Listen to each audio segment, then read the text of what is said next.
Chapter 1. It's set in stone. We have to move you all up a rank within the month.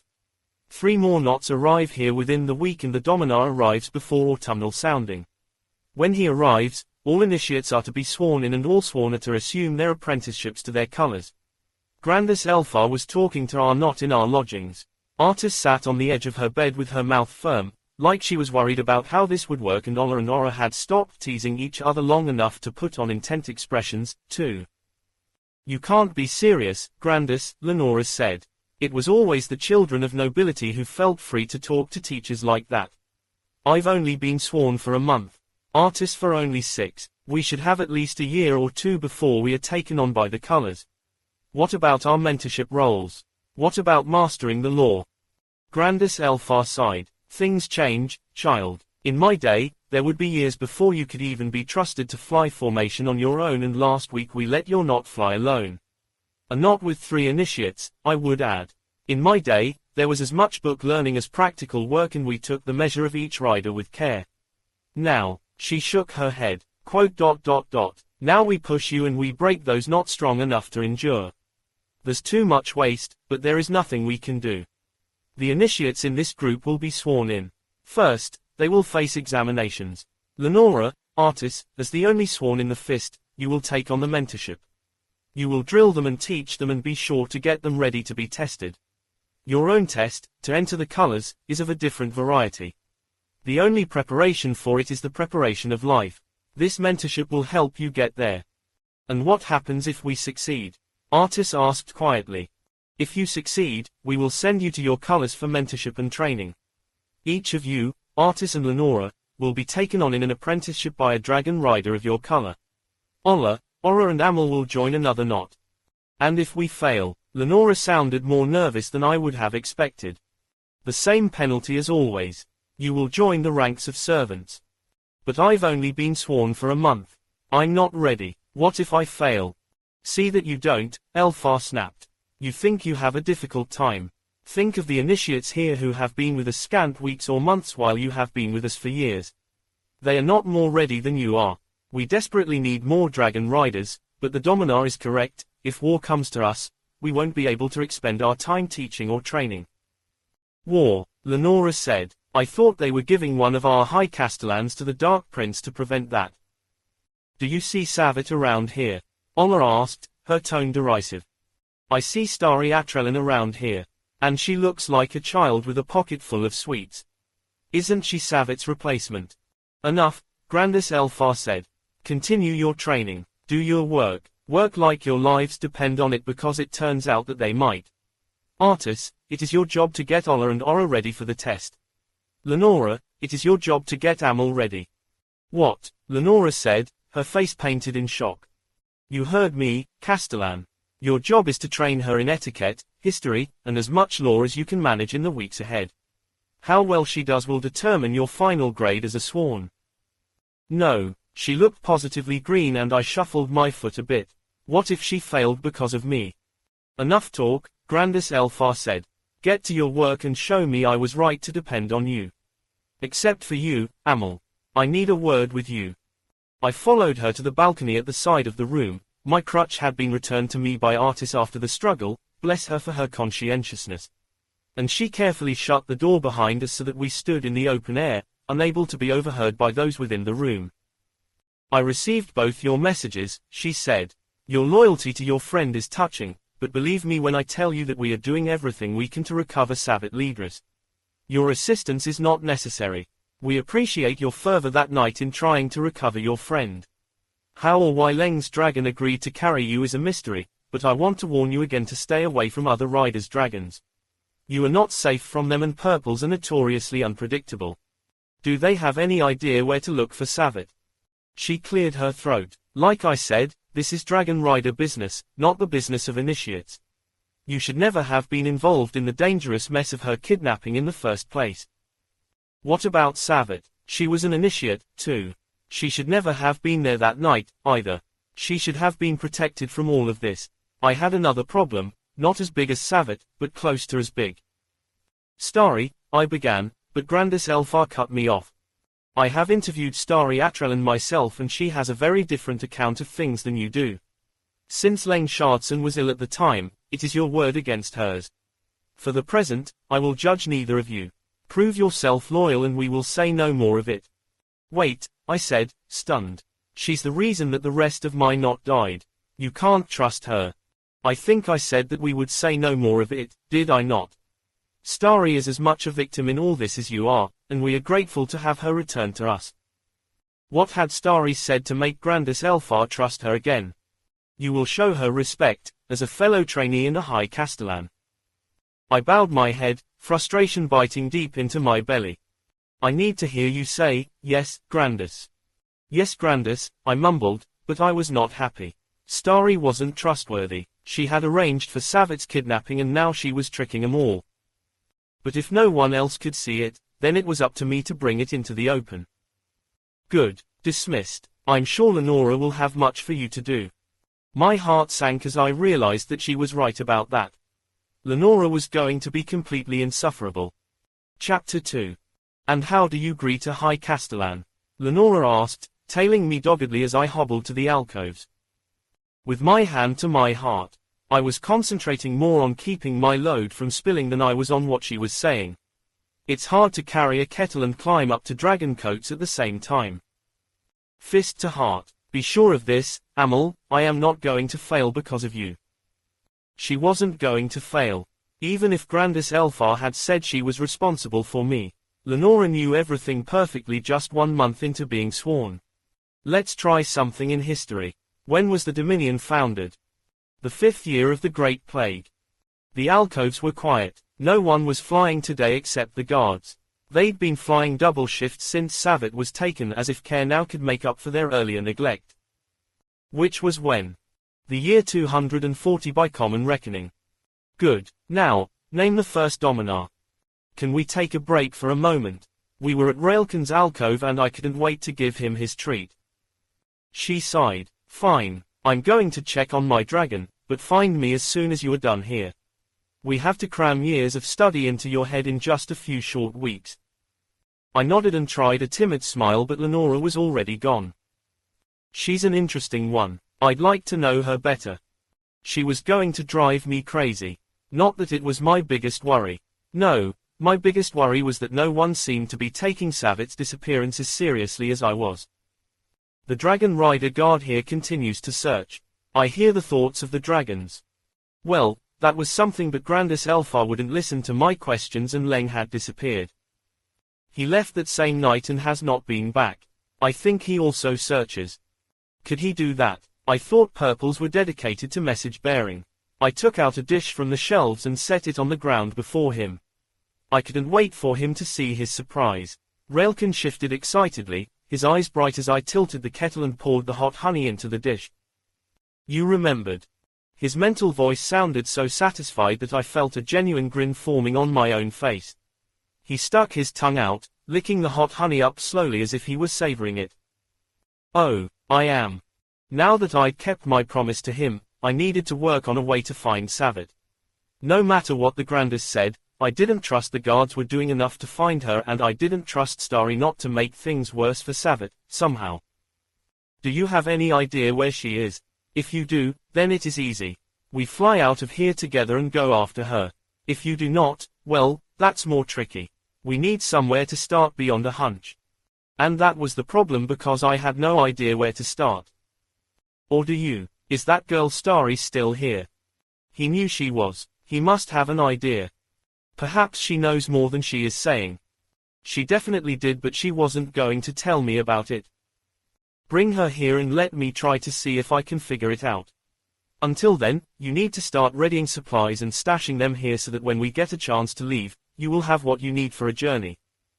How would we do that with him bound to the alcove? We'd have to sneak out when you were about to launch for formation practice.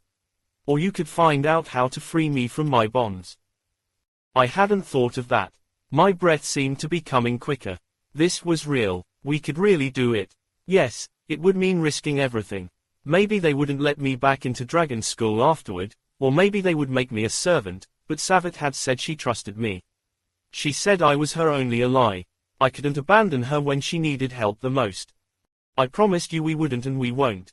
Just get that starry girl up here and let me fish the answers out of her mind.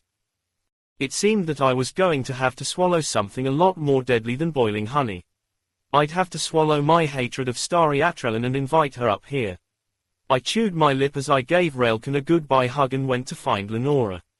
What would tempt Starry into doing anything with me? Chapter 3.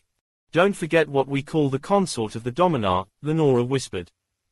The High Consort. We filed into the large room in a single file line. There were only a dozen of us, but the room had been cleared of the many clerks that usually worked here, and several of their writing tables were placed in a long row with crisp papers and quills laid out. It was 5 days since the Grandis had told us to prepare for this. 5 days since I determined to get Starry up to the dragon coats, and I hadn't seen a glimpse of her. 5 days since Raolcan promised me we would find Savette, and I had found nothing. Lenora, however, had made good on her own promise. She had never left my side, drilling me morning, noon, and night on everything she thought I might need to know for the examination. I was so tired of her voice that I'd come close to asking her to be quiet. Me, to a high Castellan, but it really was that annoying. Take your seats, Grandis Elfar said from the front of the room. My knot was all there, but there were 6 more students I'd never met before. They'd arrived last night and were going to be examined alongside us. In a moment Tarmis will move the cloth and you will see the chalkboard with the questions of your examinations written on them. Tarmis. He was here. I snuck a look and saw him standing deferentially to the side, eyes on the floor before him. Someone must have brought him along as a servant. Perhaps even another Grandis. Grandis Elfar was still speaking, and I forced myself to concentrate on her words instead of speculating about Tarmis. Initiates will answer the questions listed on your side of the board. Sworn, those listed on your side, this is only the written portion of your examination. In the coming weeks, we will do the practical examinations one by one on Dragonback, but this will serve as examinations before then. Initiates, your answers are important. These are not simple yes or no questions. They require thought and the drawing of correct conclusions.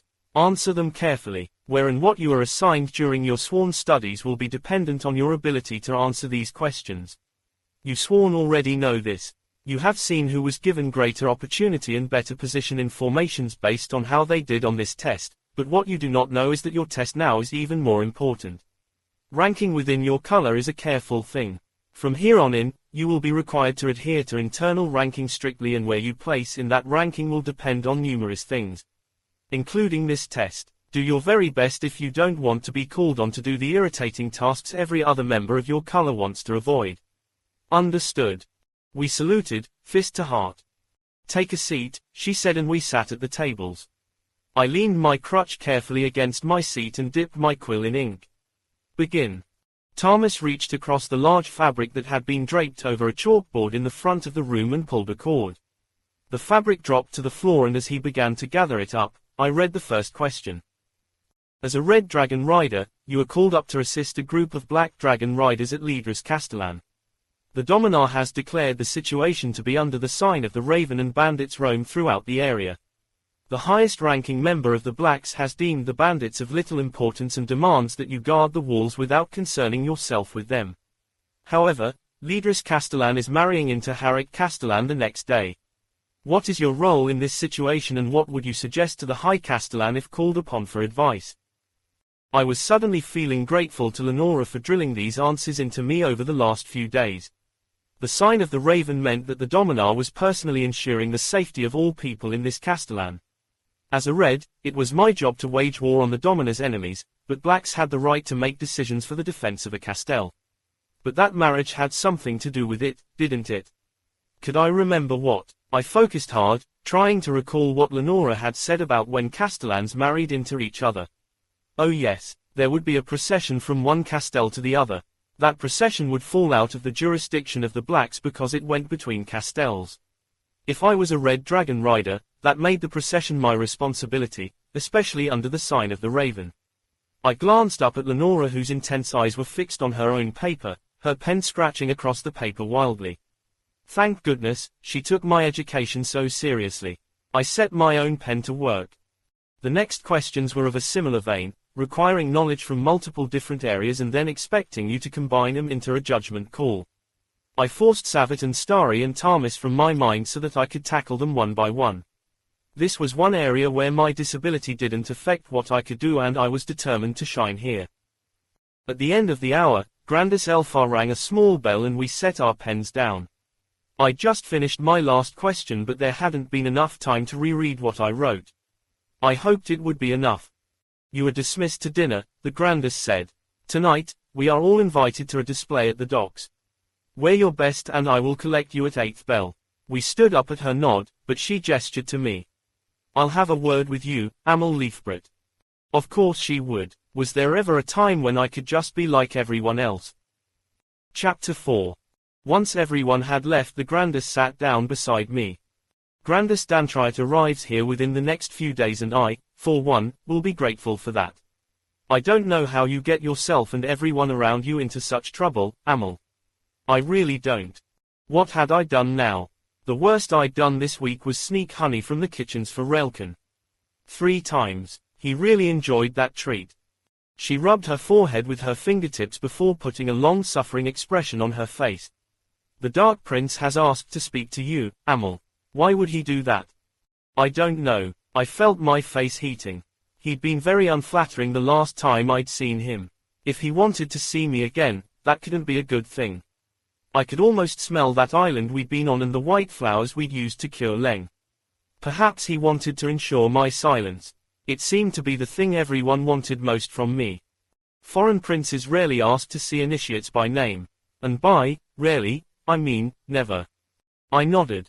And now he has asked to see too. First Starry Atrellan, and now you. I haven't seen Starry since the ball, I volunteered. Maybe she would be less frustrated with me if she knew I hadn't contacted her. Not that I hadn't been trying. I am aware of that. The High Castellan has instructed us to keep her from the other dragon riders at this time. So, someone else knew about her treachery. She will replace Savette Leadress as our offered bride to the Baojang if Savette is not recovered. At least the Grandis had the good grace to look embarrassed at this admission. They'd lost one girl they'd offered to our enemy and now they couldn't recover her and were going to offer another one. It was like the young Castellans were disposable to the Dominion. Another dragon rider. Wasn't it strange that all the girls being offered were also dragon riders? Her expression became stony. I had hit on something significant. There was a reason that the girls being offered were dragon riders. Was it also significant that they were initiates from my own wave, or was that coincidental? Maybe it was because I had just finished the exam, but my mind insisted that this was a puzzle to solve. Perhaps, if I solved this, I would be a step closer to finding Savette. I will take you to the Dark Prince for an interview. I promised you would be sent to his quarters at 6th bell. We have just enough time to get there, but before we leave I have something to say to you. Her expression hardened and I felt a stirring of fear in my belly. I'd always thought of Grandis Elfar as a friend. It worried me that she would look at me like that. I take the guardianship of my initiate seriously. I do not want to see you fall to harm. Do not encourage this prince. Do not draw his notice further. Keep silent about all you know far too much for an initiate. You will be punished if it seems you have divulged our knowledge to him. Understood. How will you know it was me and not Starry? I asked. After all, knowing her, she'd be doing whatever it took to ingratiate herself to him and she knew more about these things than I did. Starry Atrellan is a High Castellan, loyal to the Dominion and of a family sworn to our nation. I wish you had not pushed me to this, Amel Leafbrought, but to be honest, we trust her much more than we trust a girl born of common blood with no ties to us or to our nation beyond the coincidence of birth. It is not good for you to continue to try to slander her or to improve your own situation by doing so.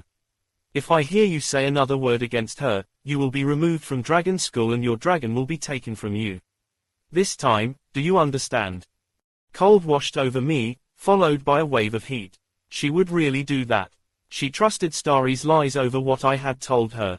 And now, she had made it impossible for me to find allies anywhere else. Yes, Grandis Elfar, I whispered.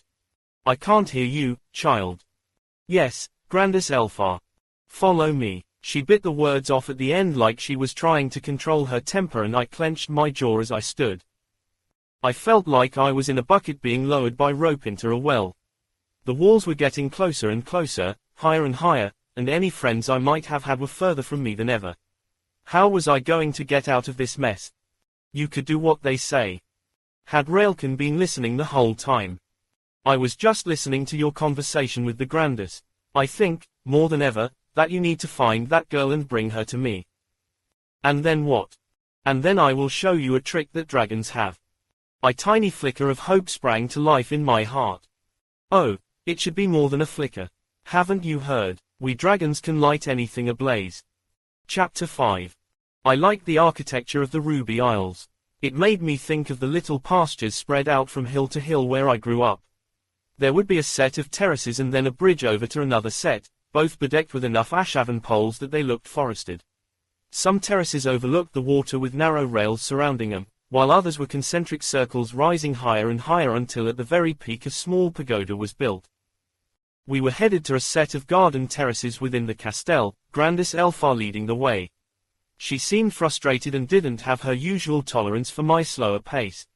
I was losing friends too quickly, whether by having them stolen or by having them give up on me. It was a terrible feeling.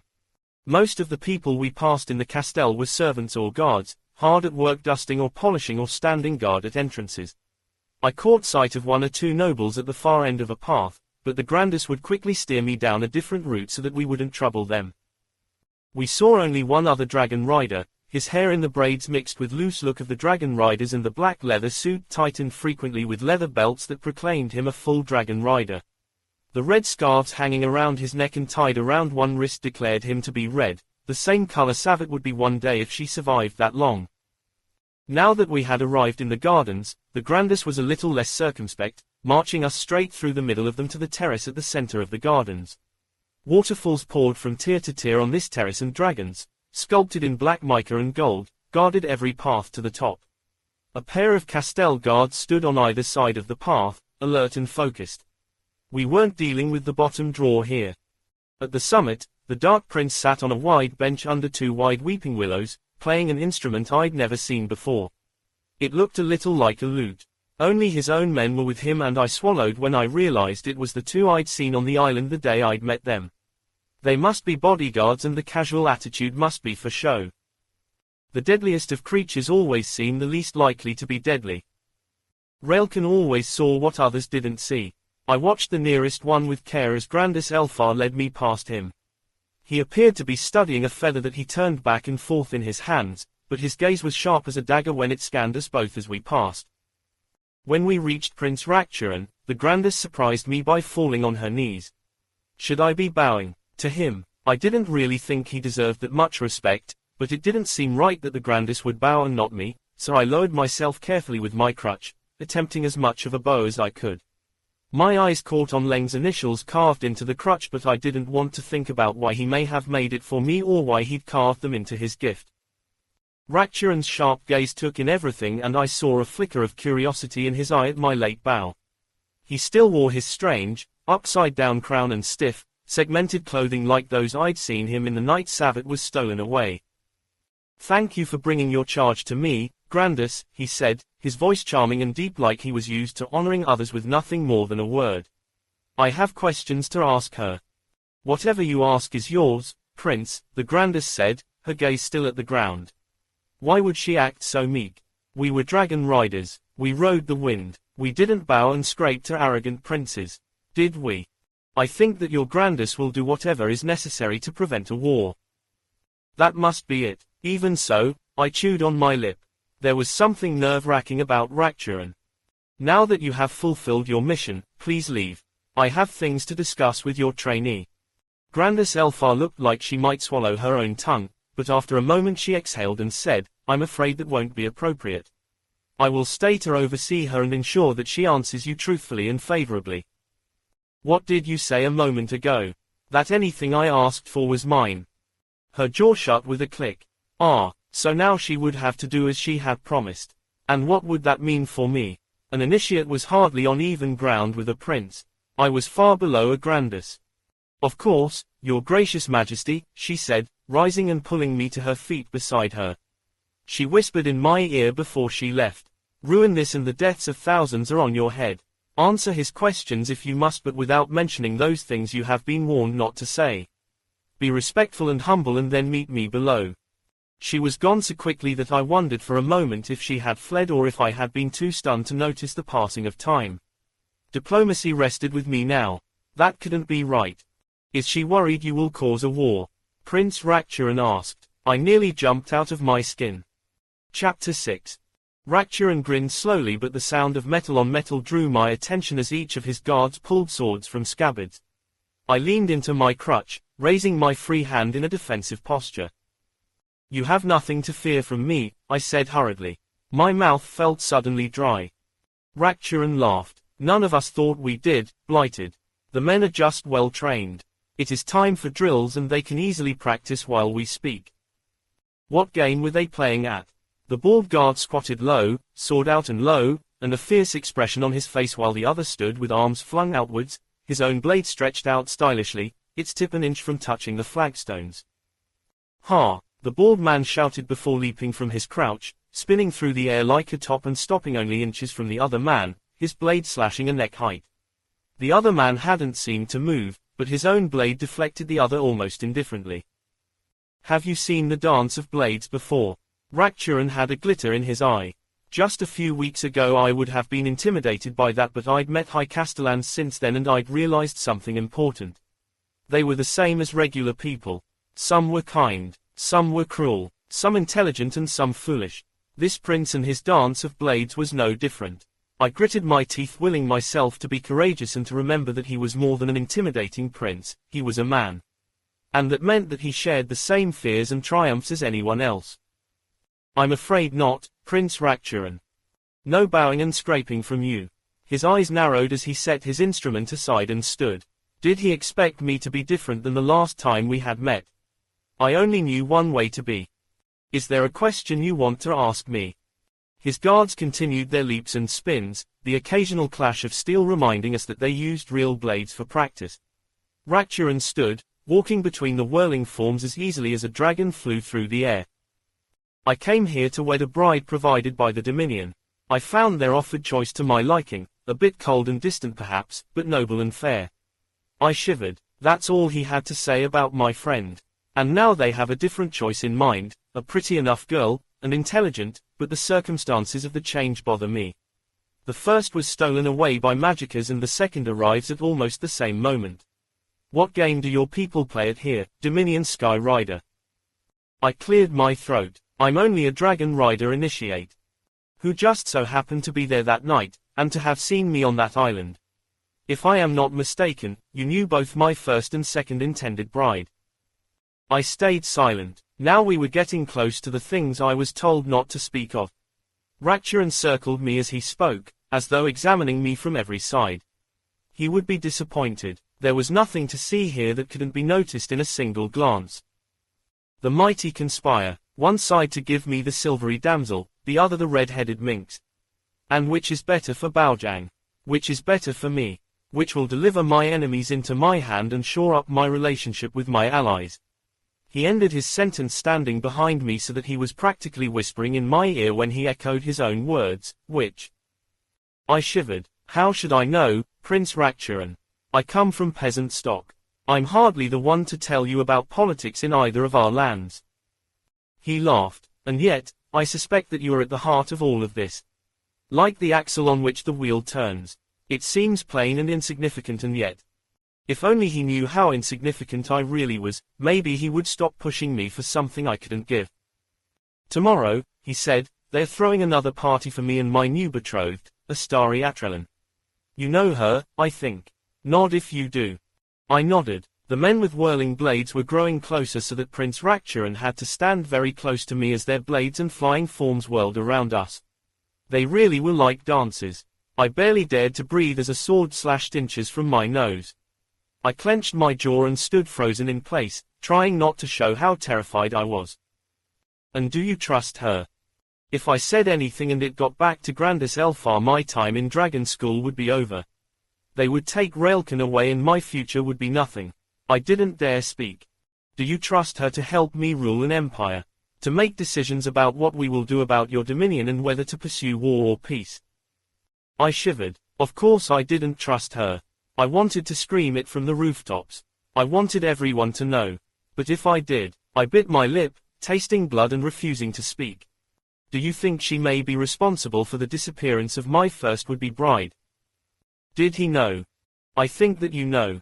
Or if you don't, then I think that you can find these answers for me.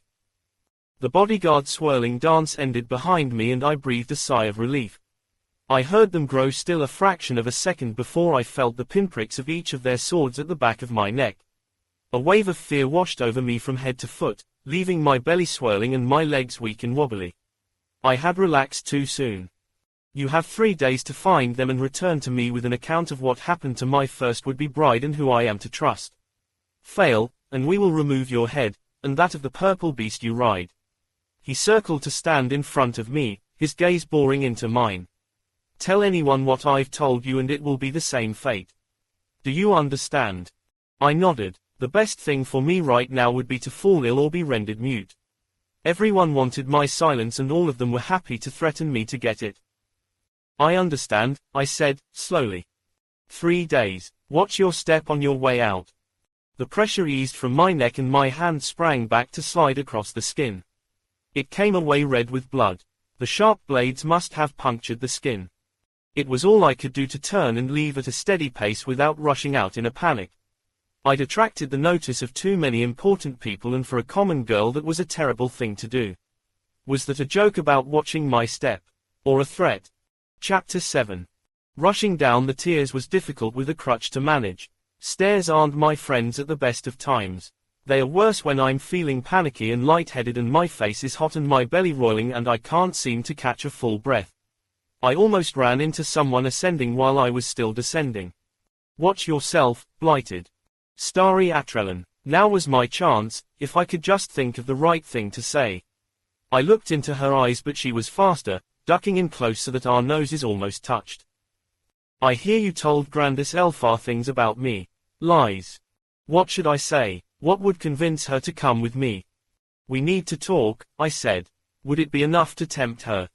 Blackmail. Her head tilted to the side like she was considering if I would be bold enough to do that. Is that what she would do? It was so mean-spirited. Just come to my dragon's alcove at 10th bell and I'll tell you everything, I breathed. She nodded, a hard look on her face. It felt unethical to even pretend that I was going to blackmail her, but here I was doing it anyway. I tried to suppress my sickened expression as she pushed past me and rushed up the steps to the next tier. She must be off to tryst with her new betrothed. It was strange to me that he didn't think he could get the information he needed from her directly. Why use me? Or was I just a backup plan in case he didn't get what he needed on his own? If I'd planned to lie to him, which I hadn't, I knew now that he had more ways to get to the information he wanted than through me. It would be wise to remember that he was a prince, used to intricate court maneuvering, not a peasant like me. Grandis Elfar was waiting at the garden entrance. You answered the prince's questions? She asked.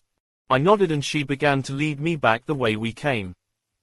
And you said nothing to him about High Castellan SarahW?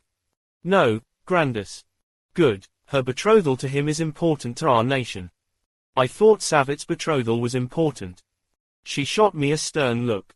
You are a dragon school initiate of the lowest level come to us from a peasant family. Remember that. This is not your business and putting your nose where it doesn't belong can get you killed. I followed her with a dry mouth.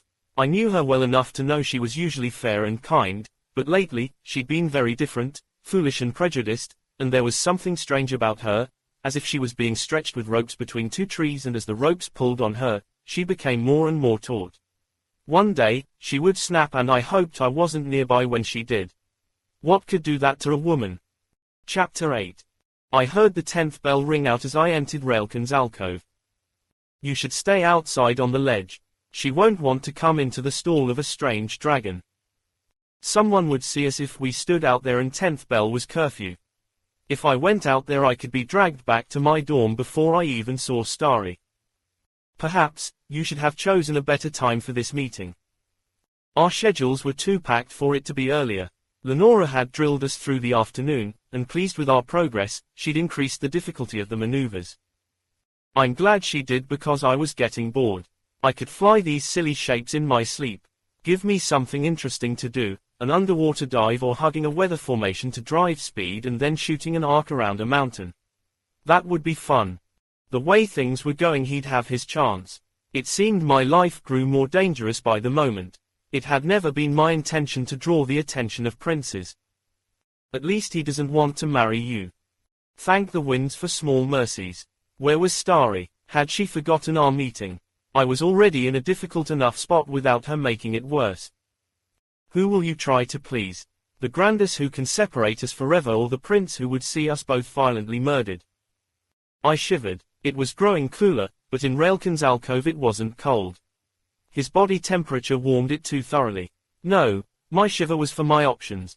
Perhaps, I could avoid both by getting the answer I needed from Starry and flying away immediately to help Savette. The bedroll and camping supplies you have stashed here are a good start, but before we can leave you will need food and water. A journey like that is one we will not return from. You need to be ready to live as a refugee for the rest of your life. Are you truly certain you wish to do that? What were the alternatives? Leave a friend to die. Die myself with Raolcan. Become a servant and watch him die because of my failure. None of those things were acceptable. I'd felt bad when I'd seen my knot, though. They would be held responsible when I left. Artis and Lenora especially. That didn't seem fair. I was going to miss them and miss being an inner Tate. I wasn't really ready for a life as a nomad. It's not too late to change your mind. But I would have Raolcan and that would be enough for me. I felt a warmth in his thoughts, but they turned to alertness a moment later. She's outside. Starry, I whispered, come inside. Inside your dragon's alcove. You're crazy, she whispered, cursing as she snuck within the shadow of the alcove. I hope you're ready to tell me everything. It's not money that I want. And it wasn't. I needed information about Savette, but I doubted she would give it if I just asked. Remember the plan. We'd come up with it only a few hours ago when I knew we'd finally have our chance. Just talk about her and the magickas. Ask the right questions and she'll think of the answer herself and then I can pull it from her mind. Ask the right questions. Stick to the plan. I could do it. You'd better not have called me here for nothing. I want to know what you know. And I'll tell you everything. Just like I told Savette everything a few hours before she was stolen. Do you remember how they swooped down to get her? She remembers. She's thinking about them. Forget Savette. She means nothing now. Tell me what the prince said to you. So close. I can see the plan but not where they are. Try harder. I told Grandis Elfar everything that happened, but she doesn't believe me. She is siding with you and backing you as the new tribute bride for the prince. Forget Elfar, too. I already know what she is thinking. Trust me, I know a lot more than you about her. Even in the darkness, I thought I could see her smirk. Perhaps, she was one of the ones who was making Grandis Elfar look so tight and drawn. How could I make her think of where Savette was? Maybe I should just ask. Where is Savette? Is that what you want? Tell me what the prince said to you and I'll tell you where she is. I don't have it yet. She needs to think very clearly. A light breeze gusted into the alcove, cooling the sweat beading on my forehead. Don't ruin this, Amel. This is your only chance. He wanted to know if you were trustworthy. And you said, her voice was breathy, like this meant a lot to her. Nothing. Next time you will say, yes. What else did he ask? He wanted to know if you were part of Savette's disappearance. And you were, weren't you, Starry? I know because I saw you arrive that night with Corrigan. I saw you sneak into the ball. I know that you know where the magickas took her. You know them each by name and why they are plotting against Savette. You know exactly where they brought her, right down to the building and the very room she is hidden in. You probably even know the color of the sheets on her bed. Don't you? Got it. I don't know any of that. What did you say to the prince? Nothing. Good, because now you never will. She lunged at me, something in her hand flashing in the moonlight.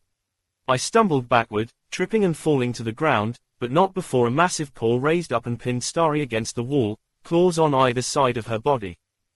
Flame her. We couldn't. They would know it was Raolcan and punish him, maybe even kill him. Besides, Starry had done nothing to deserve death, not yet, and I was no murderer. I don't share your confidence on that score. Tell your dragon to let me go. Her voice sounded strangled. How do I know you won't be waiting in the shadows to kill me again? I won't be. I pulled myself up, recovered my crutch and hobbled to her side, taking the knife from her hand. I left a message in a spot it will be found, but only if I am dead. Did you really think I would meet you here without something to guard me if you turned on me? But I had been that foolish, hadn't I? I had left no message. You've made your point. Raolcan released her and she slumped against the wall. It will remain where I left it. If you try to kill me again it will be much worse for you. The prince is counting on my report and he will know everything about you if I don't make it to my next meeting. And if you do make your report, just leave, Starry. You want to know where Savette is. If you give the prince a favorable report, I will tell you where she is. I'll even draw you a map. Deal?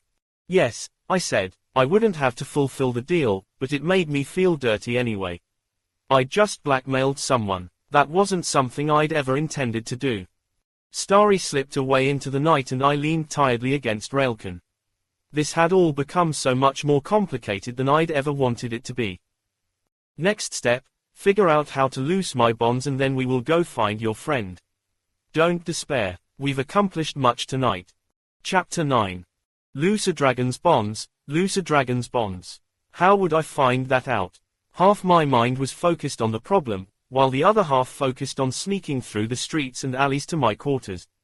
At least it was dark, but curfew was at 10th bell and they'd rung that so long ago that everyone should be in bed by now.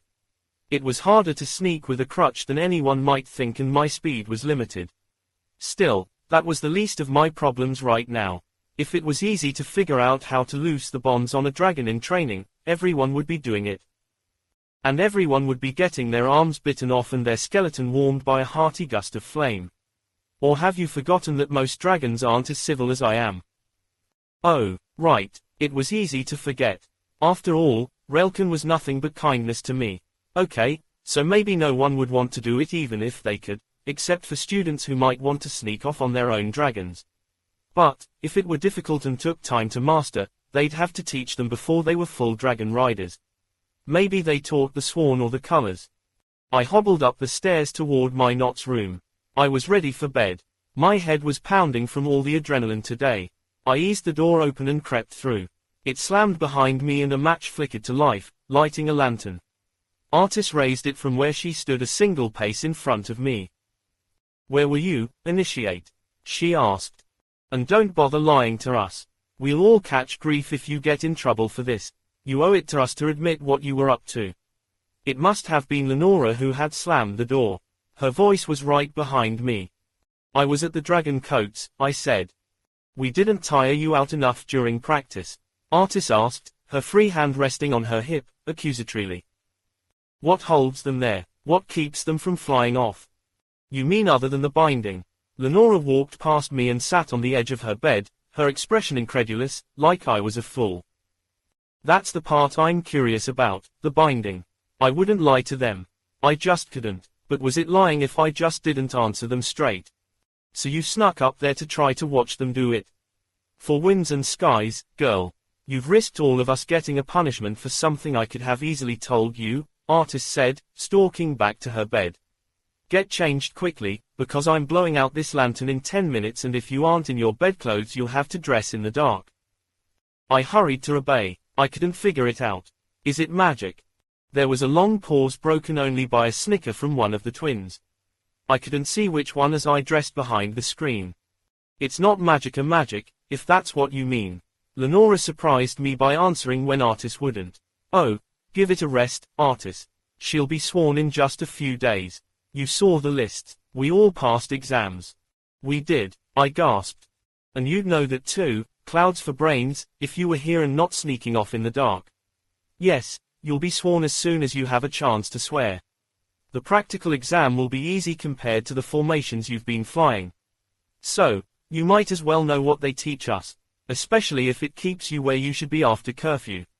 I tried to keep my expression smooth so that she wouldn't realize how eager I was. It's the magic of binding words. Magicers call on power sources, like wells throughout the world and tap that power. Don't ask me how. They don't tell anyone who isn't in training with them. But Castellans and Dragon Riders and Dominar Elite know that magic of words.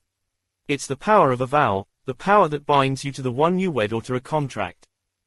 That didn't seem right. Raolcan would have come to save me, vow or no vow, if he could have when the magic is attacked. He'd had to wait to be released by Leng. People leave the ones they've wed, I said, coming out from behind the screen in my nightclothes. They break contracts.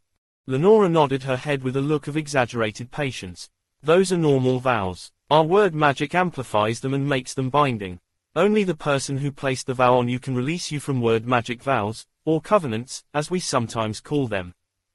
But one dragon rider will fix a dragon in place and another will set them free. Exactly. That's because trainee dragons are sworn to their rider and to dragon school. The vow that holds them is the one for dragon school. Anyone from dragon school who knows the words of release can set them free. Good news. I could do it myself, if I had the right words. Don't look so hopeful, Lenora said with a smirk. I'm not going to tell you what the words are. You have to wait to be actually sworn to do that. It will be soon enough, so don't get your scarf in a bunch. Come on, let's go to bed. I looked hopefully at Artis.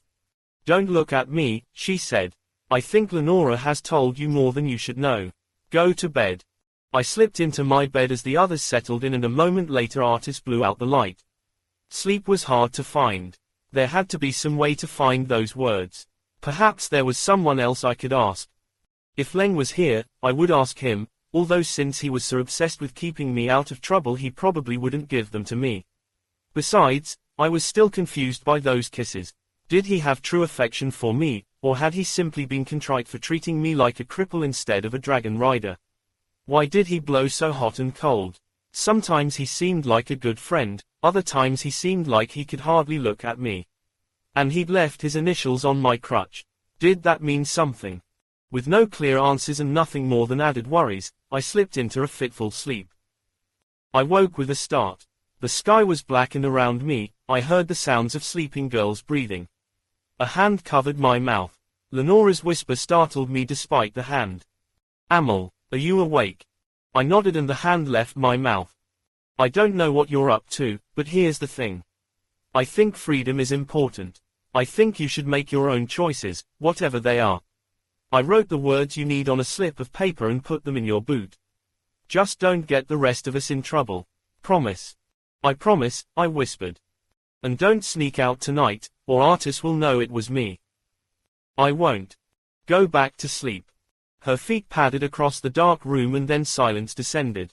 Again, I fought to sleep, this time because I was too excited to lay so still. Chapter 10. My eyes snapped open and I scrambled up in bed. The note in my boot. I needed to find it and make sure it was secure. Who would have thought that Lenora, of all people, would help me? She was so arrogant and obnoxious, but she'd been the one who told me the truth last night and then given me this note. Was there more to her than there appeared, or did she truly think freedom was important enough that she was willing to help me even though she didn't really seem to like me?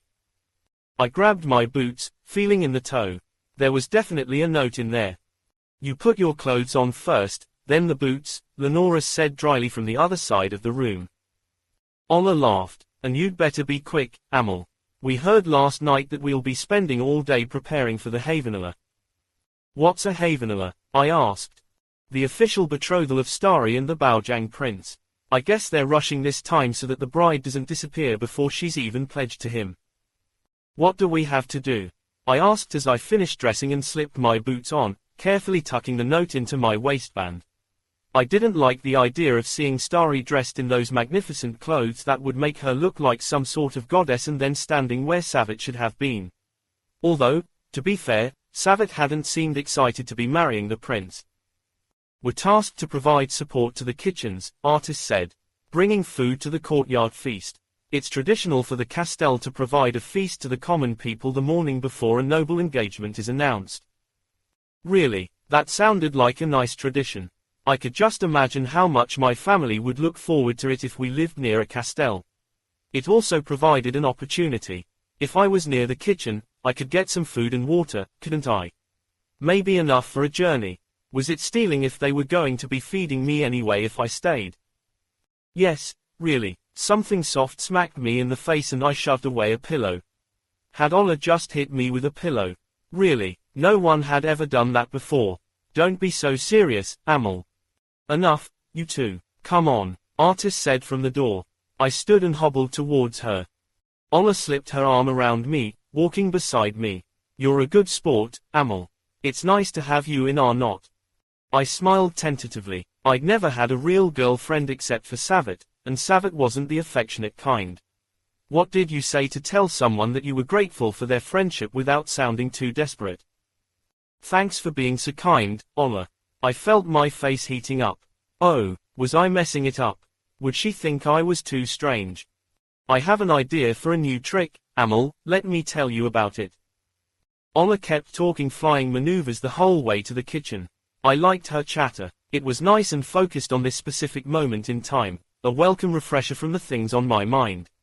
She smiled when we got there and then whirled off to take the first tray offered by the undercook.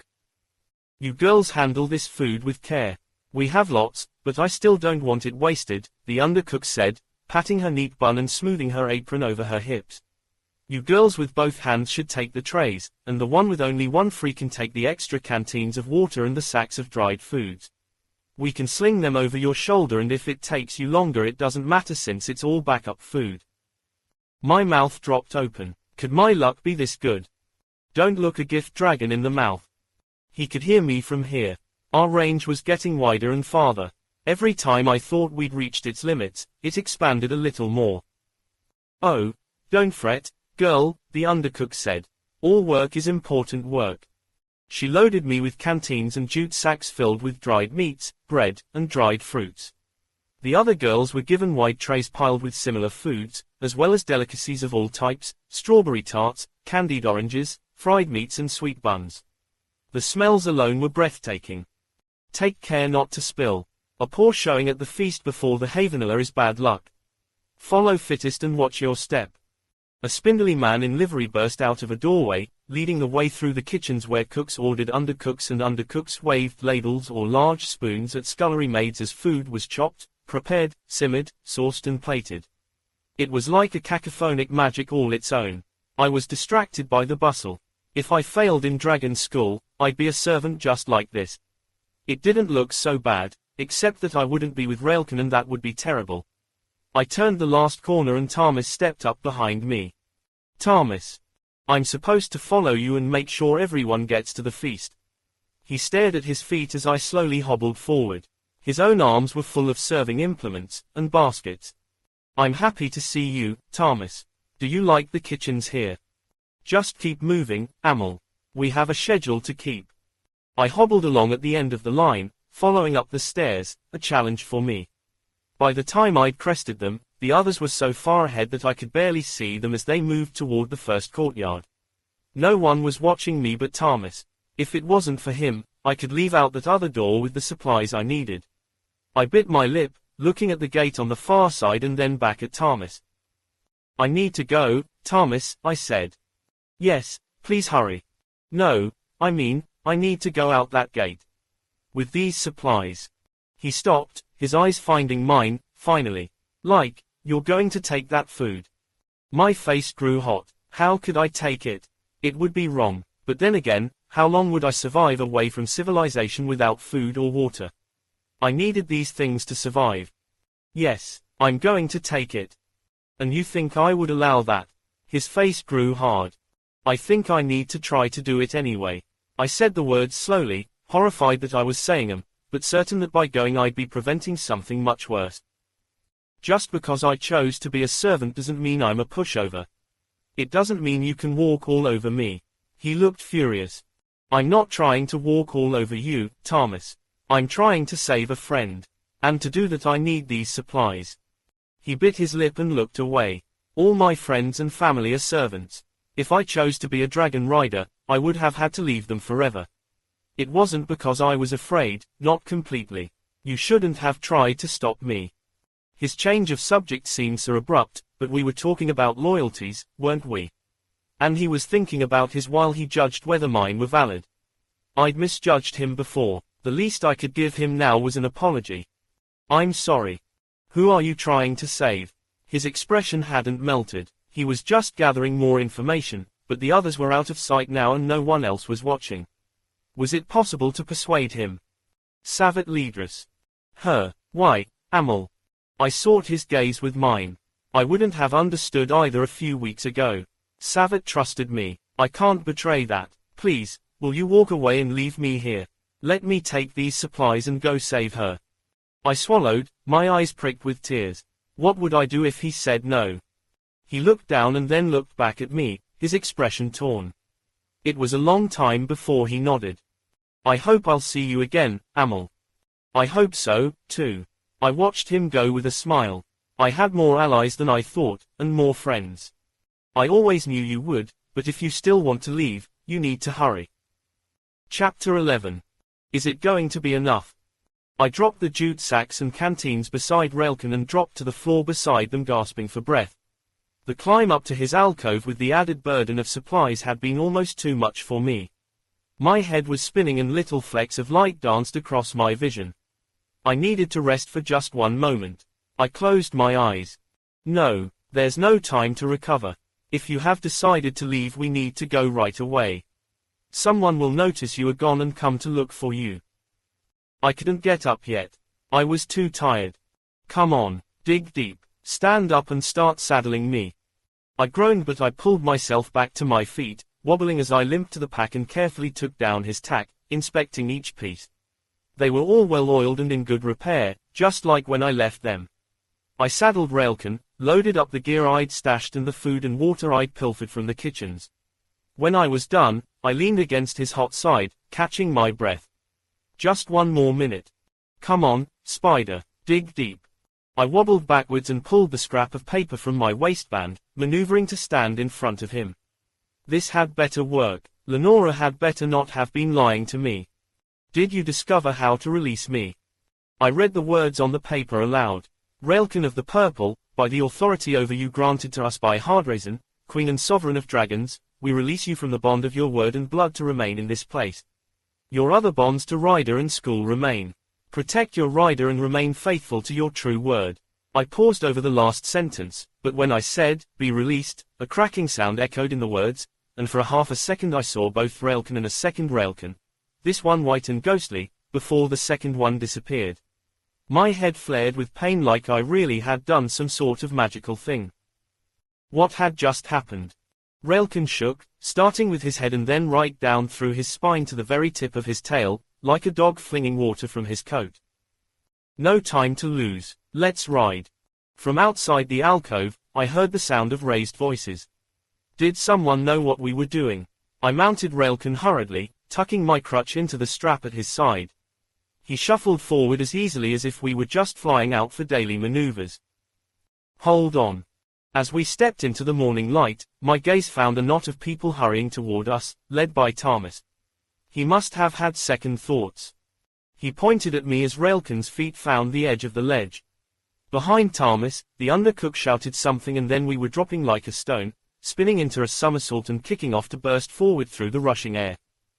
I didn't scream, but something let loose in my chest like a dragon breathing fire. We were off. The city streets raced beneath us, a busy hive of workers decorating and preparing, decking every hall, every doorway, every bridge with garland, lights and flowers. Tonight would be the party of a lifetime and I wasn't at all sorry to be missing it. Starry's moment of triumph meant only one thing for me, that Savette was still missing, kidnapped by enemies, and depending on me for her rescue. Don't fear, we will find her. Now, hold on tight. I need to fly low. The guards are defending against attack from the outside. We don't want them to notice that we are breaking out of this island until we're well away. I couldn't believe those simple words had set him free.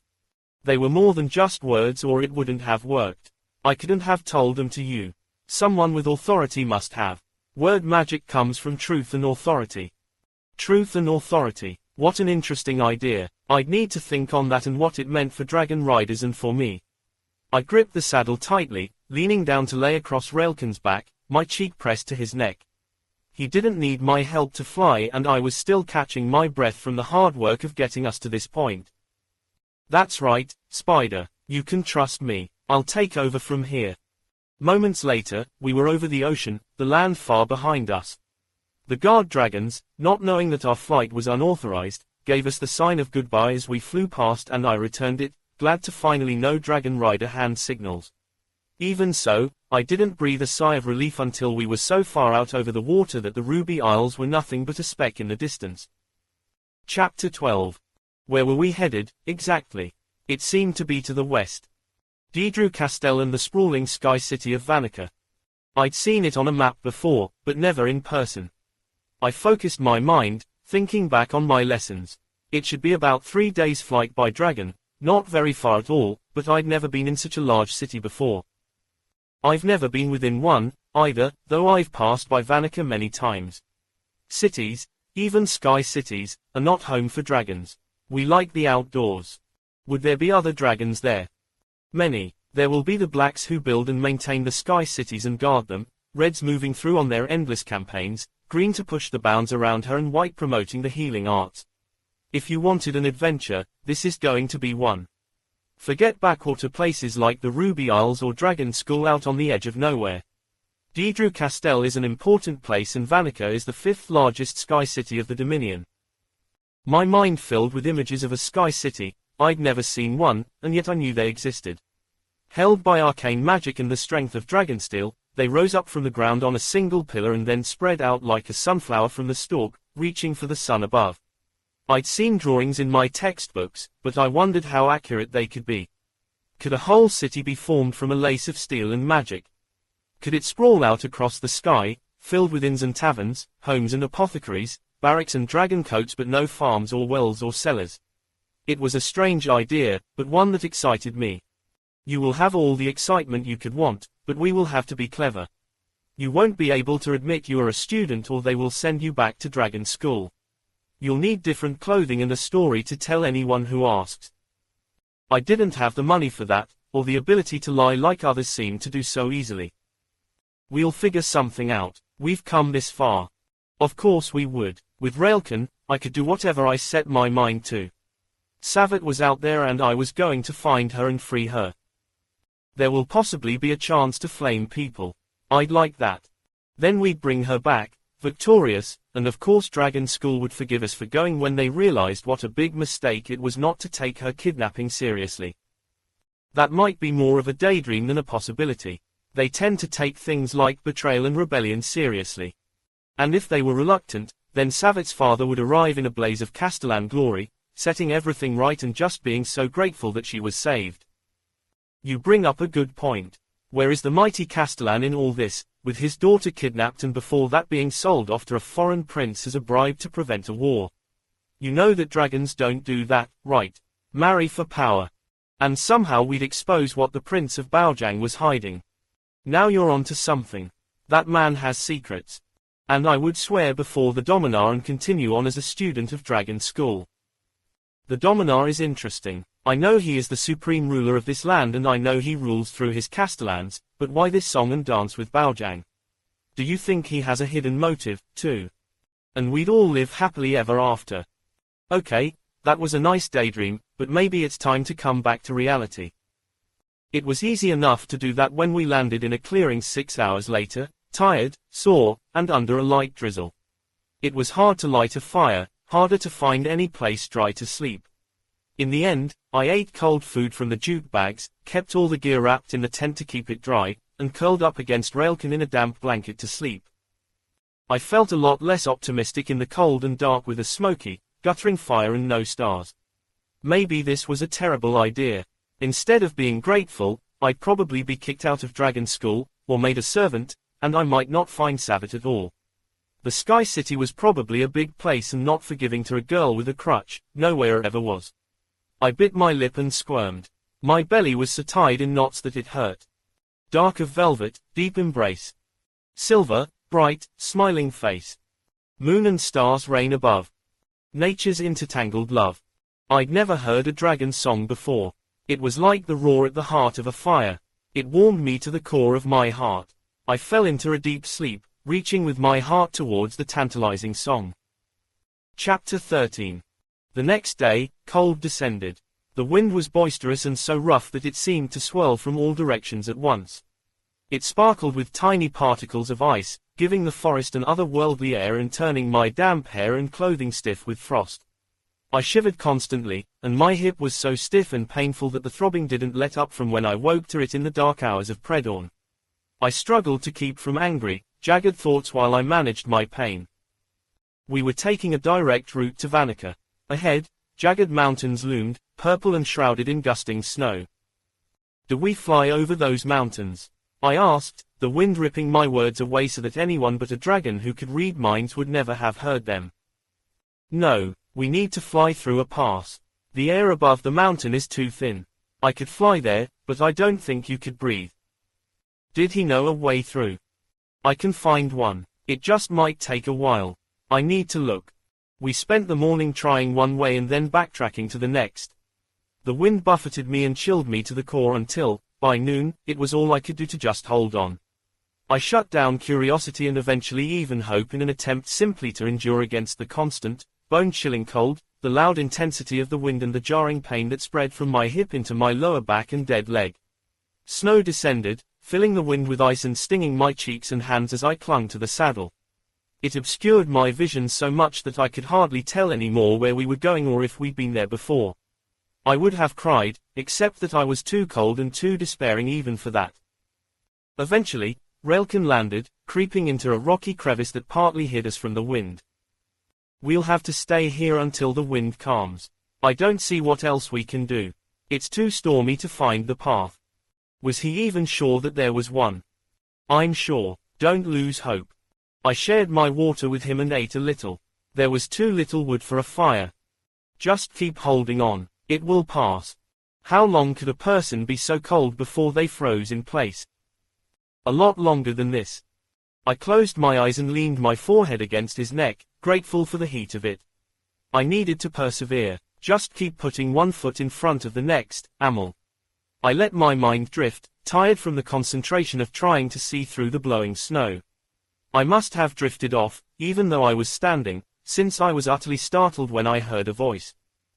Amel, is that you? We've been looking everywhere.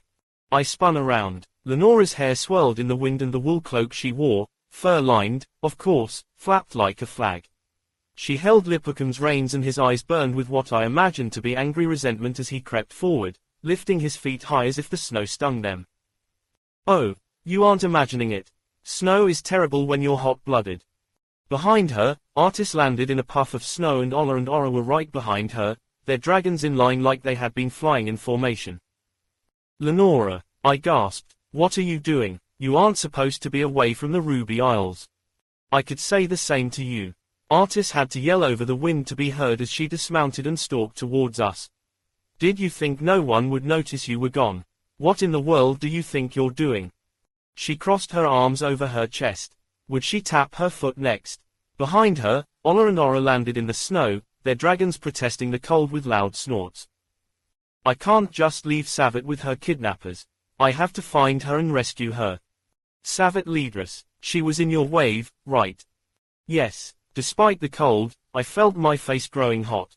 After all, I was the most inexperienced of all of them and a cripple as well. What did I think I could do to save my friend? You can care. Right now, it looks like you are the only one who does. Are you friends? Lenora asked. Yes, I think. You don't even know where she is. No one does. I'd never seen Artis so angry.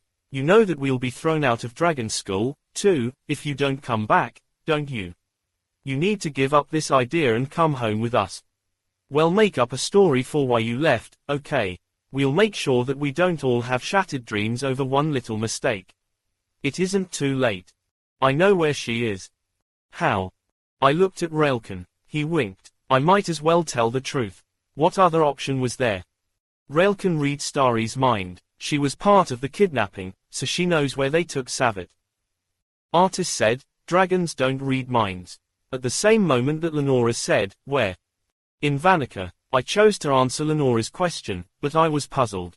Why was she so supportive when before she'd been openly hostile to me? It was her turn to flush as Artis glared at her, too. Ola and Ora joined us, making hand signals to each other that I didn't know. It wasn't Dragon Rider's sign. It must be their own hand signals. Castellan Daenerys stands with Castellan Leadress, Lenora said, twisting her flapping cloak in her hands. And that's why you insisted that we follow her here, Artis said, her expression turning sour. It wasn't just to save all our chances, was it? Maybe we would have been fine if we just confessed her disappearance wasn't our fault, but you insisted we had to bring her back. Did you know what she was doing? I suspected. So, she did have a greater reason to help me. Her family was loyal to Savette. I'd heard that there were alliances and honor ties between Castellan families, but this was the first time I'd seen one in action. And now what, Lenora?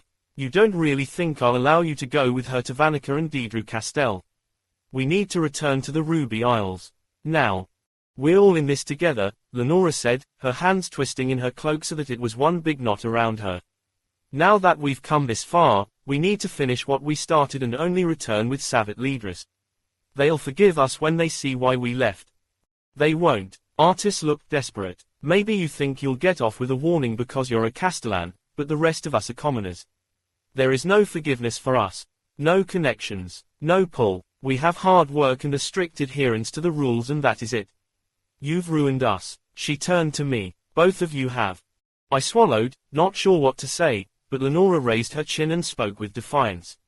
I'm not going with you, Artis. I'm staying with Amel and we'll rescue Savette together and if you don't like it then you don't need to come. Artis's expression looked almost like a snarl, but she spun away from us, rounding on Ola and Ora. Come on, you two. The adventure's over. Ola shook her head as Ora spoke. We're staying with them. We didn't know what was coming, but we won't back down from a challenge and this seems like a real adventure, Artis. A damsel in distress. A group of brave friends. You can count us in. They shared a smile and Artis stormed away in the snow. She didn't mount her dragon, though. She just stood there, her back to us, heaving like she was crying or cursing or something else that required every drip of emotion in her veins. Did you find the pass?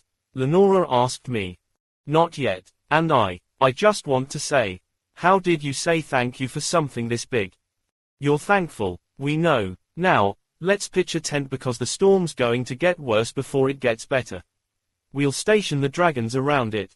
Does yours need binding? The new ones usually do. Lenora looked around her like she was trying to find a spot to tie Raolcan down physically. No, he's fine. She nodded curtly and gestured to Ola and Ora. Get the dragons circled up and we'll bind yours. I'll help Amel pitch a tent. It will be tight for 5, but warmer that way. 5, I asked. Artis will get over herself and join us when her rage calms down. She's just mad that you're risking her life and future. Did you bring food? Yes, I felt a little lightheaded at the thought. Were they all risking that just to help me? Don't look like that. Anything worth doing is worth risking for. Now, let's get to work. I hobbled over to Raolcan and unsaddled him. Was he okay with this turn of events? I knew other people would learn to trust you. Enjoy it. It's well deserved. I smiled as I worked, not sure what to make of this sudden support, but delighted to have help and the warmth of friendship. The encouragement was even enough to take some of the bite out of my chronic pain. By the time we were done, Artis joined us. She wouldn't speak or make eye contact with us, but her actions spoke loudly enough. She was on our side. Chapter 14. We stopped at the edge of the Sky City at the command of the guard dragons circling the vast city. I'd barely been able to take a full breath since it came into view. Who could have imagined such a city? Below it, swirling snow covered the ground. Lakes, farmland, and a wide road ran right underneath the sprawling city. Who could walk or ride under there without the terrible dread that the city would come crashing down? And yet, there it sat like a massive mushroom. A single pillar as wide as Dragon's skull rose up into the air, woven from cords or swirling dragonsteel and glowing with what I was certain was magic. The wide top was broad at the bottom and rose to a peak, tier upon tier like the gardens back on the Ruby Isles. It seems impractical, I breathed. Why build a city in the air? It's the perfect defense. The Dominion is the only nation with dragons. An army can't touch a city in the air. It truly did look impregnable. With black dragons circling it constantly in a steady, measured pattern, no one could get through without being stopped and questioned. Did all the people and supplies come by dragon? Look more carefully. When I squinted I could see what he meant. Long cables extended to the ground, hauling up bundles of goods and even the occasional basket filled with passengers. My belly lurched at the thought of riding in one. Had Savette's kidnappers arrived by dragon, or had they hauled her up in a basket? By dragon. They are in the merchant district not far from the dragon coats. There were dragon coats here. Everything is here if you look hard enough. My eyes were still wide when Lenora spoke to the guards. I felt tense as their eyes examined each of us and wrote our names in their book. What would they have done if I'd followed my original plan and flown here alone? They'd arrest you and take you into custody if you appeared in dragon school grey and brown leathers with no Grandis or dragon rider, Lenora had said just before we settled down by a village nearby.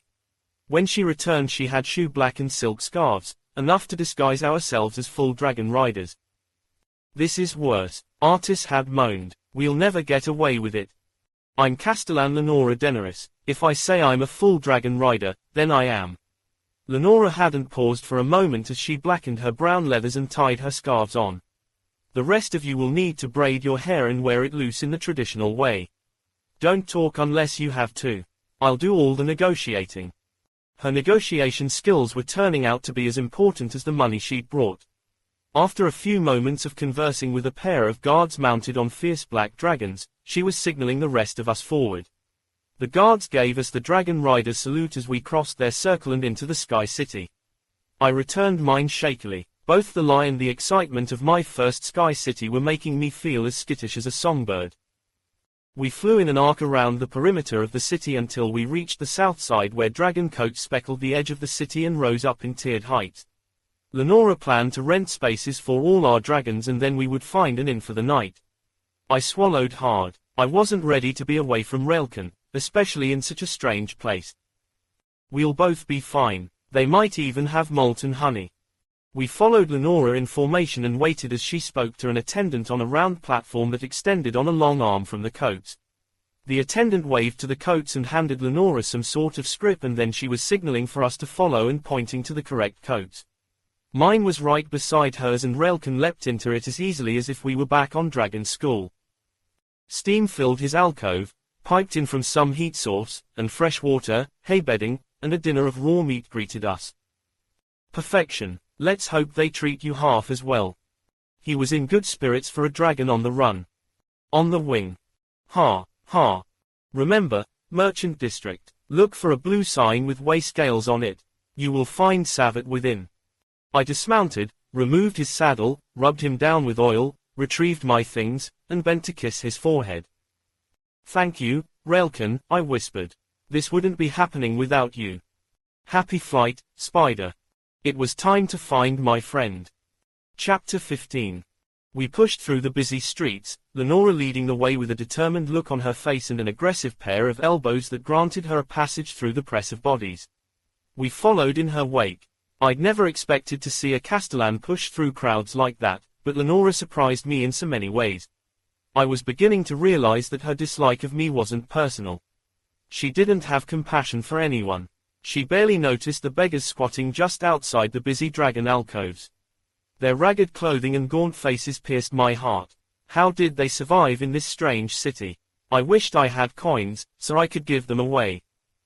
She might not have compassion, but she does have the intelligence and drive we need to help you find Savette.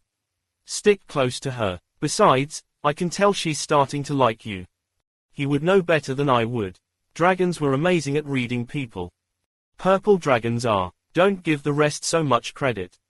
Not for the first time, I wondered why he hadn't been snatched up when we were picking dragons. Lots of reasons. First, we do the choosing and I chose you. I didn't want to have to live in any of those other minds. I warded them off. Second, not everyone finds us as charming as you do. We don't listen, can't be trained, and only fly where we want to fly. You're just lucky that we always want to go to the same place. Third, there's no glamour in being purple. We are messengers, not battle leaders, or the kings of keeps. We don't lead politics or run hospitals. We are concerned with truth and the declaration of that truth. No one likes that kind of thing. I did. I needed to concentrate on walking, though, and not be distracted by the inner workings of dragon culture. The walkway was a lace of dragon steel, which was probably convenient when it rained, since the water would wash right through, and the holes were too small to put a foot through, but you could easily lose a coin or a button through the gaps, and I had to take care with my crutch that it didn't get stuck in one of the holes. "Hurry," Artis whispered from in front of me. She seemed nervous in the city and even more uncertain now that Lenora had taken her usual role of leader. I hurried as much as I could while watching every placement of my crutch. Ola and Ora brought up the rear, their bright eyes everywhere but where they were walking, and who could blame them? The crowded streets were filled with people of every color and costume that I could imagine a human in. They juggled for coins, sold cloth from large stalls, hawked hot pastries or shoe cleaning, or little glass bottles of unknown potions. People talked and argued, pushed through crowds and leaned against buildings, entered taverns and were promptly thrown back out. Above us, sign after sign proclaimed an inn, a tavern or a shop of some kind. I peered into one that had open windows and billows of hot steam coming out. Within, blacksmiths worked. I wondered with horror what might drop through their floor and who in the world would work with hot metal in a city with a webbed steel floor. "Stop worrying about the magic. It's not our concern. Look for the sign." Lenora had stopped up ahead at a stall, fingering fabric and arguing with the woman who sold it. Both of them wore grim expressions, as if they were out to skin the other one and sell her hide instead of the cloth in the stall. With those cloth dresses, what was she buying dresses for? I took the moment to catch my breath and take in more of the city. We stood in a square, 6 roads branching out from it and each of them just as packed and busy as ours. I could hardly make out the signs for all the people, even those that were almost as large as the building they swung from. Whoever made signs here must have a good business. There wasn't a door in the whole place without a carved wooden sign suspended from chains on a pole above the door. People here took pride in who they were. Coins finally exchanged hands and Lenora shoved her way through the crowd with a large paper package under one arm. Combined with the bags we all carried from our dragons, it was a sizable load, and it was only her ever-jabbing elbows that carved a path to a door located right in the corner of a building between 2 of the roads that entered the square. Above the door, a large and slightly aged white sign swayed on its chains with the words, "Proud Rooster," and a picture of the same animal decorating it. We followed Lenora into what appeared to be a prosperous inn. The common room was clean, large windows looked out over the square, and aside from a few patrons eating at the tables, it was mercifully quiet. An apple-cheeked woman wearing a large white apron bustled out from behind the counter. "Rooms?" she asked. "I can only spare 2. "I'd like 3, at the very least," Lenora said with a frown. "Well, you won't be getting them. Not here and maybe not anywhere. There is a meeting of Castellans here this fortnight, and with all their retainers, guards, and riders there isn't a room to be spared. These last 2 are my smallest and poorest, and they'll be gone by 7th bell. But you must know that, being dragon riders." "How much?" Lenora asked as I looked out the window. I could see another group of dragon riders moving toward the inn. If we were taking these rooms, we needed to get upstairs before they arrived and questioned us. We might pass as dragon riders to the average person or a harried guard, but we wouldn't stand up to much scrutiny. 2 silver, each. Lenora's mouth opened, but I put a hand hurriedly on her arm. "I think it's a lovely inn." She scowled at me, but her scowl disappeared when she looked behind me. She could see the dragon riders, too. "Done." Her words were almost too fast as she shoved the coins into the surprised innkeeper's hand. "And we value your silence. We would prefer to keep a low profile while we are here." "Of course," the innkeeper said, reaching for 2 keys from the hooks behind the counter and giving them to Lenora. "Stew's included in the price." I felt my belly rumble at her words. The stew smelled amazing. "Thank you, but we need to freshen up first," Lenora said. "Of course." The innkeeper led us up the stairs to a long narrow corridor and to the doors of a pair of cramped rooms and then bustled off. "You could be more polite," Artis said. "Why buy dresses and then hustle us up here?" "Shush." Lenora made the dragon rider sign, a circle made with a single forefinger, to follow, and then pushed into the first room. We followed her, cramming into the tiny space. With our bags, and even standing, we barely were able to close the door. Lenora checked that the window was shut and then gathered us in to whisper. "If we are discovered by real dragon riders or a Castellan, then this is over for us. We need to get out of these clothes and stop drawing so much attention. I bought us plain dresses so that we'll blend in. Well, change and start searching. What are we looking for, Amel?" "A blue sign with a balanced scale on it. And thank you for the dresses and the inn. She shrugged like it didn't matter. Was she so well off that she could just buy expensive things without a care? We'll divide up the rooms, dress and then break into 2 groups to search. Artis, you go with Amel and I'll take the twins. Fine by me. This is an exciting city, Ola said, but Artis frowned. No, I think this is crazy and we're all risking too much, but Lenora and Amel, you two got us into this mess. You bunk together and search together or I don't search at all. Lenora sighed dramatically, but she opened the large package, threw 3 dresses almost at random on the bed and then picked up her other bags and the last 2 and led the way out into the hall and then into the smaller of the 2 rooms. I followed, feeling anxious. We'd gotten this far and now we were going to have to prove we'd made the right choice. Lenora handed me a plain black dress as she shut the door behind me. It was cut in a simple style, but it would be easy to move in. There was a woolen cloak that went with it. Her own dress and cloak were almost an exact match. With our similar coloring, we can say we are sisters, she said. I stared at her with wide eyes. She certainly seemed at home with this subterfuge. Oh, stop looking so surprised. She almost looked irritated at me. Why do you think I joined the Dragon Riders in the first place? I like adventure. I don't like sitting and rotting in the same place forever. Just because I find ignorance frustrating and babysitting an irritating chore doesn't mean that I won't help you when you finally have something interesting to contribute. Now, get dressed. We have a city to search and we can't be caught doing it. Chapter 16. Now what? I asked as we stared down the street. We'd come to a quieter street, at least by Vanica standards. It was still busy, but if you stopped for too long then people noticed. Along the street, there were 7 blue signs. Every one of them had a set of weigh scales drawn on them. You tell me, Lenora said. You're the one she talked to. No, Raolcan was the one she talked to. Had she shown him anything more than that blue sign? I saw there were hidden rooms. Do any of the buildings back onto other structures? They all did. I scanned them while trying to look nonchalant. Lenora was examining a belt buckle at a stall. It's a lovely buckle, the hawker said, his eyes glittering with a potential sale. The buckle Lenora was holding was brass with a roaring dragon's head as the emblem. The eyes glittered with yellow glass. I'm afraid I can't afford it, Lenora said, putting it back. I think there was a room beneath the surface. Was that even possible? Wouldn't people notice it was beneath the lattice? Did the dragons fly underneath very often? Are you close to where a tier rises? A tier rose behind the buildings on the left side. We'd climbed up 2 of them to get to this point, each tier 5 steps above the one before, a ziggurat rising upwards in the air, its surface encrusted with buildings, people, dragons, and culture. Then borrow money from one of the lenders and come back. After all, this is the street of moneylenders, the hawker scoffed, pointing to the nearest blue sign. So, that's what they meant. A perfect disguise. Any number of people could go in and out of a moneylender and no one would ask questions. It would also be handy for financing their aims. If there's a tier nearby, someone could build a lower level and tuck it under the edge of a tier. You wouldn't notice it from underneath unless you were looking for it. It would be very difficult and expensive, though. You'd need to build it of dragonsteel and magic. And you'd need to do it secretly. Nothing said secret like a money lender.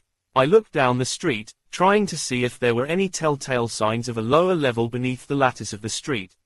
It was impossible to tell. Even if there hadn't been people walking on it, the holes were just too small.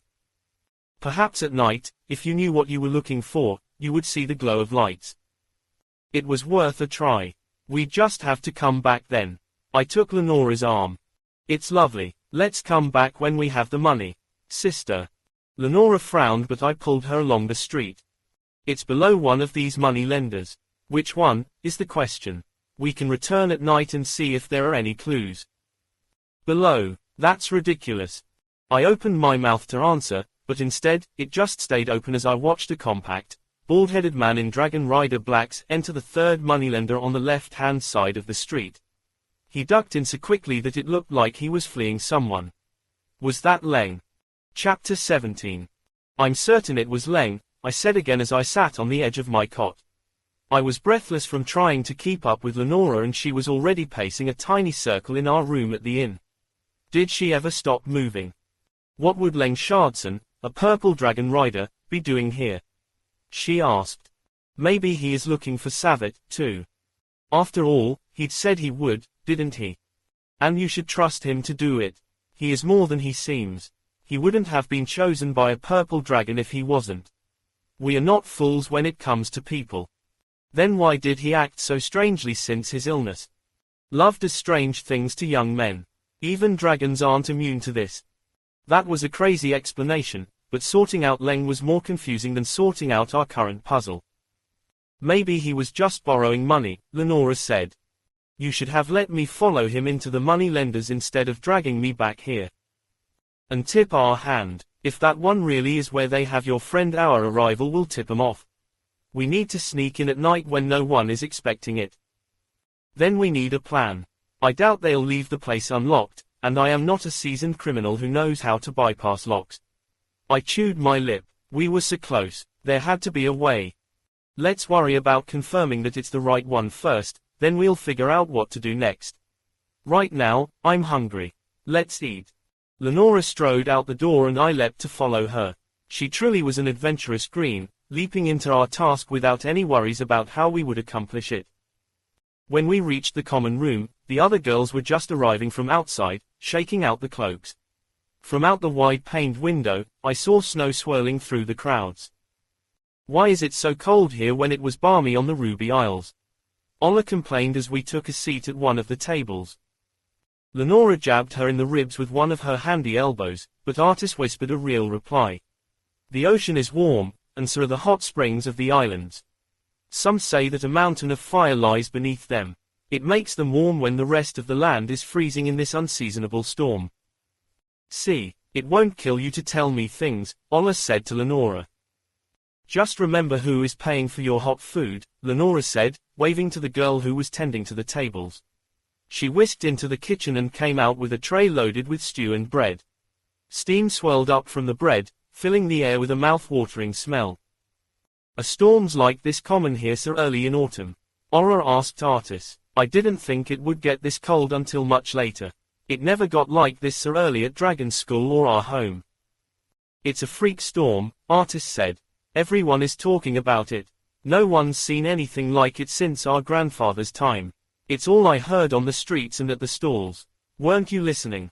It's true, the girl said. My grandfather says there was a storm this early when he was a child, but we don't remember one like it.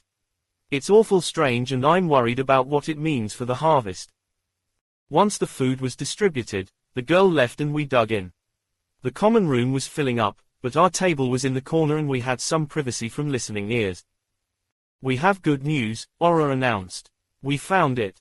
Lenora and I exchanged a look. They did. Ola still seemed irritable when she spoke. There's a place with a blue sign one street over from here. The only one like it on any of the streets we searched. It turns out that means it's a money lender, I said. There were many in our area. Then how do we know which one to check? Aura asked. We need to watch them at night. By then, normal people will have gone home and we can watch for specific activity. It was almost certain to be the one that Leng walked into. He must be as hot on the trail as we were. Maybe we should see if we could find him before dark. Would he stay in an inn? He's not in the dragon coats, though Alskiby is.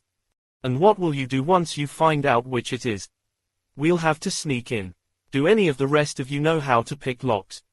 Aura asked. Are you saying that you do? Lenora looked around as she spoke, clearly worried about being overheard, but no one was looking our way and their own conversations drowned ours out. Both of us do, Ola confirmed. You know we grew up in a sky city. You don't think we spent the whole time begging, do you? I didn't know, Lenora said. Enough. Artis' words were cold as the snow outside and her face was grim. I've heard enough. This ends now. Lenora waved a hand. Just be patient until we get Savette back. It will only be a few more days at most. Artis leaned forward over the table, her words coming out in almost a hiss. It was one thing when you suggested that we find Amel and bring her back. That was risky enough. Then to follow her here, that was worse. Now, you're talking about criminal behavior. I won't risk everything on your reckless whims. I've wanted to be a dragon rider my whole life and you're stealing my only opportunity. We don't all have money and important fathers who will save us from our foolishness.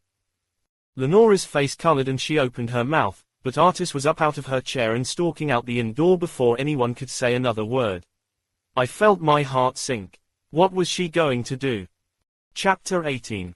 She'll be back when she sees how foolish she's being, Lenora said, but I didn't agree. She had the look in her eye of a student who went to tell the teacher. She was going to find the nearest dragon rider and report us. I was certain of it. I'm going back out to watch the moneylenders, I said. Lenora grabbed my sleeve. Don't do anything stupid. I wasn't going to. I was going to do something smart and hide my gear with Raolcan and then keep my eyes peeled on the streets for Leng, Artis, and anyone who might lead me to Savette. I gave Lenora a tight smile. Thank you for dinner. They weren't finished, but I was. I'd come too far to be stopped now. I returned to my room, packed my things, gave the cot a longing look. I'd been looking forward to sleeping in a bed, and made my way through the crowded streets back to the dragon cotes. The guard at the entrance gave me a strange look, but let me through. I didn't realize why until I was already at Raolcan's alcove. I was still in the dress. Should I change and risk standing out in the crowd, or should I keep it on and risk standing out when I did dragon rider things? Keep it on. People will underestimate you. That is one of your greatest strengths. It didn't sound like much of a strength. Trust me, no one else knows what a deadly flower you are. It would be amazing if I was as wise and powerful as Raolcan thought I was, or as wise and powerful as he actually was. I really am quite amazing. Would he be willing to watch my things while I went back? Does a dragon flame? I took that as a yes, deposited my gear in his alcove, checked his food and water and gave him a kiss on the forehead before I left. Don't let anyone see you do that. It would ruin my reputation. You aren't bound here, are you? No one knows I'm in training here. Good. Who knew if I might need him to fly off and save my bacon? Knowing you, I will absolutely be needed. As always, I left Raolcan with a smile on my face. He was the best friend a girl could have. I was willing to bet that there wasn't another dragon like him in all the world. There really isn't. Okay, I needed to focus. Dusk was falling, but the Sky City was like a flower of light, blooming bright in the gathering darkness. Hanging lanterns lit the inns and taverns, and even some of the shops and businesses lit the lanterns over their shop doors. Some of the lanterns on the corners had red glass over them, making the light red. I wonder what that signified. The law. Those are guard stations. How did he know that? I listen. I found the street of moneylenders and made my way to a shaded area to the side of where the belt cart had been earlier in the day. It was easy to see the whole street here, tucked in beside the stairs that led up to a noisy tavern. But it would be hard to see me. I slipped into the shadows and leaned against the wall. Was it dark enough to make out a hidden level yet? A hand tightened around my arm and I leapt, fear soaring within me. Shush, it's just me. Lenora, where are the rest? You were right about Artis. She came marching into the inn with full dragon riders. They grabbed Ola and Aura while I was upstairs. If I hadn't been quick they would have grabbed me, too. Would that have been better? Maybe you would have been safer if they had. Don't be a fool. We came here for Savette leaders. I'm not accustomed to failure. That must be nice. There, two shadows slipped out of the door that Leng had entered earlier. One was tall and lanky and the other bulky. Were they the moneylenders, or someone else? If only I knew where Leng was staying. We could use a third person, especially one who knew what he was doing. Do you see it? Lenora whispered excitedly. A loud man, drunk already despite the early hour, stumbled past with his friends singing loudly. Why did they have a tavern so close to the moneylenders? Did they expect people to loan money just to come and spend it here? See what? The glow. Look at the street and unfocus your eyes. Just like she said, I could see a very slight glow beneath the building Leng had entered. I swallowed, nervous now. With Ola and Aura, rescued by the Grandus, how would we get in? Come on. Lenora grabbed my arm and pulled me across the street, ducking into the shadows once we got there and then slinking towards the moneylenders. Unsurprisingly, the door was locked. Lenora tried it 3 times just to be sure, but I'd never thought that they'd leave it open if they had anything of value within, and my friend was valuable. Now what? She asked. Now we stop thinking like castellans and think like servants. She snorted. What good will that do us? Put your hood up. I hobbled past her and down the side of the narrow building. It backed up against the lattice of the wall to the next tier, but there was a door at the side and businesses were just closing. I knew what that meant. Someone would be here soon to do the scrubbing. No matter what people were up to, no matter how nefarious or wicked, they still needed someone to scrub. I took a place by the door and waited. Now what? Wait and be quiet. The waiting seemed to take forever. I had to keep leaning against the wall to keep my leg from falling asleep, and every so often Lenora sighed dramatically, but eventually, someone came, bucket and mop in hand and an apron tied tight around her middle. She took a step back when she saw us. We were sent to help with the scrubbing tonight. The master wants it done twice as fast, so he sent us from the house staff, I said, hoping our black dresses would pass for servant attire. I'm not sharing his coin, that's for sure. I don't need help. She was my age and very thin with a suspicious squint. He didn't say anything about pay. He just told us to do it. I put a saucy tone into my voice, the way I'd heard other servants argue. There was a hierarchy and long-term bitterness to that role that could be easily faked. I cleaned just fine on my own. This time she stepped forward and I knew what she was saying. She didn't mind the help, but she wanted to know if she should take it as an insult. If I coddled her now, she'd be sure it was one. It's not our business what the master says about you and how you drag your heels, is it? We just go where we're sent. We've been busy all day and would like our rest, so let's be about it. Perfect. Her sullen expression told me I'd hit the right note. She unlocked the door quickly and opened it up, lighting a lantern within. I followed her and Lenora was on my heels like she was my shadow. A pair of guards stood on either side of the door, short swords strapped to their waists and a bored look that vanished when we entered. I swallowed hard. I hadn't expected guards. Who are these, Sal? One of them asked. They're here to help me finish up faster, the scrub girl, Sal, said with her nose in the air. I'm to tell them what to do here, so don't put your nose into it. The guard looked skeptical, but he ignored us, clearly believing her. Sal turned to us. She had the beady eyes of someone who had lived too much already. No one cleans the lending floors but me. I won't have your dirty hands on the glass cases or the valuables. We're more than good enough to clean the lending floor, I said, crossing my arms. You, a cripple, and this mute, don't insult me. You two can clean the back room and the lavatory. Mind you don't go through the door in the back. That's our orders. Polish the handles, sweep, mop and tend to the lavatory. Now, be quick about it. There are extra cleaning things in the lavatory.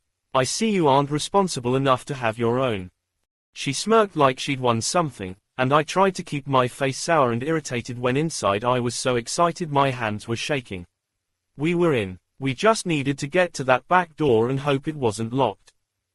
Chapter 19. Is it locked? Lenora whispered from behind me. No. I pressed my ear to the door, but there were no sounds. Lenora stood in front of me looking furtively down the hall. We'd surveyed the back room and the lavatory, yuck.